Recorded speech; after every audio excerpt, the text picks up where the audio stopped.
And it's just, about 10 in the morning, we're out in the park and playing, and all of a sudden I see my son run off and start chasing this truck. I'm like, oh, and I look over and I go, oh, that's neat, he's chasing a truck. And then I kind of focus in on, like, well, what kind of truck is that? And what it was this giant barrel, this drum, and it had, several nozzles, and it just spraying the park, and my son is chasing after it.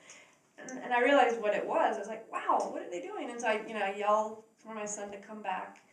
And I also was pregnant with my second child in my first trimester, so I was that mama bear, like, what are you doing? So I asked the man, what are you doing? Oh, I'm spraying herbicides on the park. What are you spraying? I don't know, 2,4. I don't think he knew what it was. He didn't know what it was. Yeah. And so I asked him to stop because we're using the park, and so he just drove off right there. Nancy's story is not uncommon.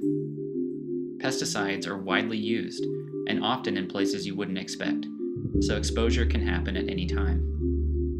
But why does that matter? What are pesticides? And why should there be cause for concern? We asked people to see what they thought. What do you think of when you hear the word pesticide? I think of chemicals being dropped from planes over farmland. Like pesticide, DDT, it doesn't just kill bugs, but it disrupts kind of everything. It depends. It just kind of grosses me out. I don't think about it. I try not to think about it. I think of chemicals in cancer and brain tumors. Lost fishing habitat. I think you're messing with Mother Nature and evolution, and anytime you do that, you can run into trouble. I thought pesticides are all safe now. Well, I haven't really thought much about it. Are you concerned on a personal level about them? Not really. I guess I think about it I wash off, fruit and stuff when I get it from the grocery store in case it's contaminated, but not really, no. Since the 1950s, pesticides have played an increasingly major role in how we manage the spaces around us. Toxic chemicals, designed to kill unwanted organisms, have become some of the cheapest and most available tools for pest management. For that reason, they are used abundantly.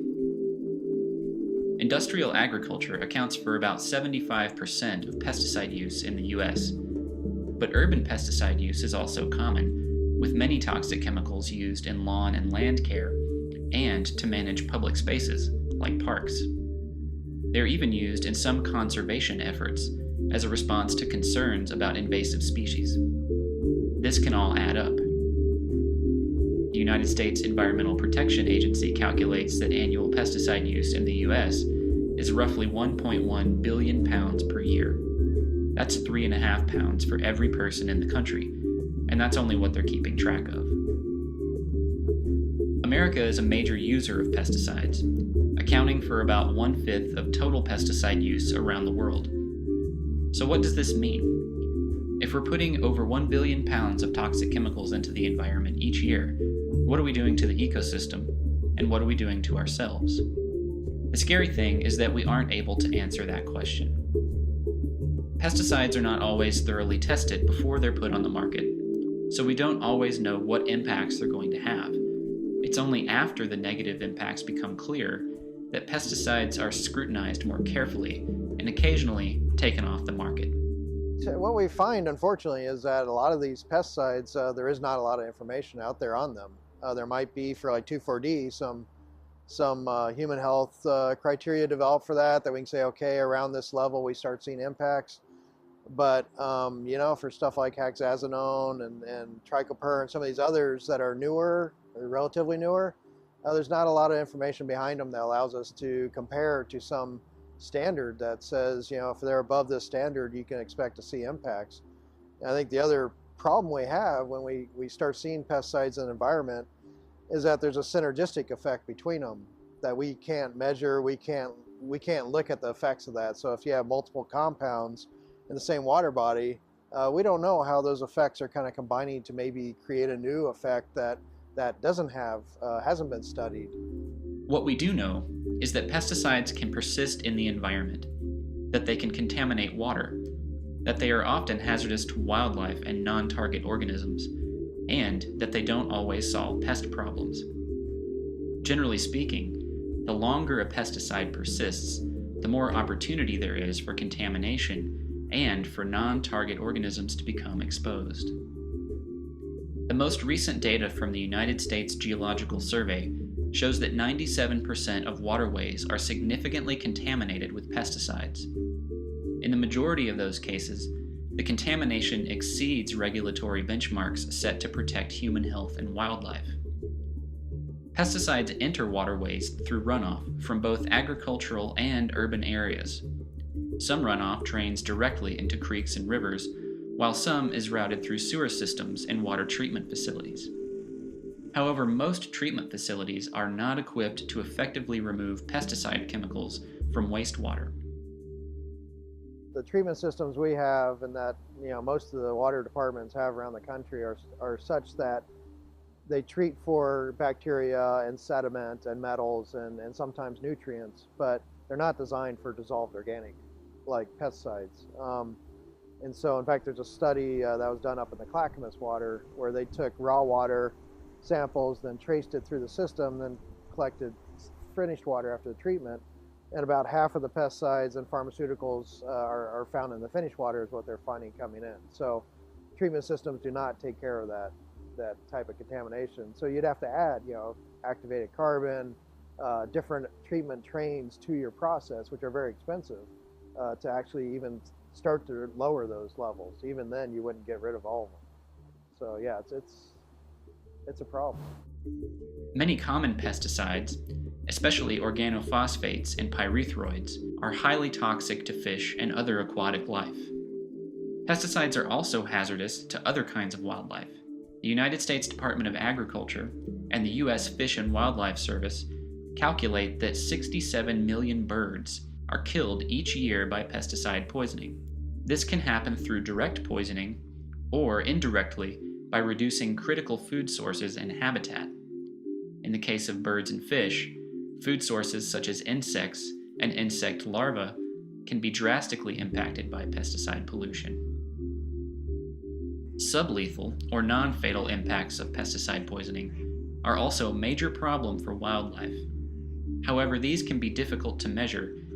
It is known that sublethal effects can cause behavioral changes that impact an animal's ability to hunt, breed, or evade predation. In the case of salmon, pesticides in the water can prevent them from being able to navigate upstream to spawn. One practical problem with pesticides is that they aren't very good at solving pest issues. While they are a financially cheap way to combat pests in the short term, they don't do anything to alleviate the conditions that lead to pest problems in the first place. In fact, over the long run, pesticides can exacerbate pest issues by creating pesticide-resistant pest populations and by killing off natural predators that would otherwise provide some degree of competition and natural control. The issue of resistance to pesticides is a rapidly growing problem in the case of herbicides and weeds. Pesticides are also hazardous to people. There are well-established connections between pesticide exposure and a whole range of serious illnesses, including multiple types of cancer. The National Academy of Sciences estimates that up to 20,000 cases of cancer a year are directly attributable to pesticide exposure. Fortunately, there are many things you can do to help reduce pesticide use. One of the first steps you can take is to stop using pesticides at home. There are plenty of healthier ways to manage pests, and NCAP can help you find out what those are. Being pesticide-free doesn't mean that you have to live with pest problems. If you're ready to remove pesticides from your home, don't throw them in the trash. Landfills are not the right place for toxic chemicals. Instead, contact your city or county to ask about hazardous waste disposal. Most communities have a special facility that handles discarded chemicals, and there are often free collection events throughout the year. If you are someone who doesn't use pesticides, encourage your friends and neighbors to avoid using them as well. After all, your neighbor's pesticide use can also affect you, or your family, or your pets. If you're thinking larger than that, talk to your city or local government about reducing pesticide use in public areas throughout the community. Many towns are interested in adopting greener management practices, and some are even limiting when and what kinds of chemicals can be used. Find out if your local leaders are supportive of reducing pesticide use. NCAP can provide you with strategies for speaking with elected officials, and we have model policies that can be adapted for use in your own community. Designating pesticide-free areas in your neighborhood park or school playground is another great way to make a difference.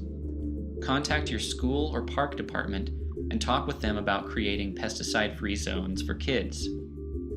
To take it a step further, volunteer some of your time to help pull weeds and perform other maintenance. Getting a group of volunteers together makes the work quick and fun, and staff at schools and parks are usually happy to have the help. Contact NCAP for more information on how to get started. Visit our website at pesticide.org or see NCAP's other videos at youtube.com/NCAPvids.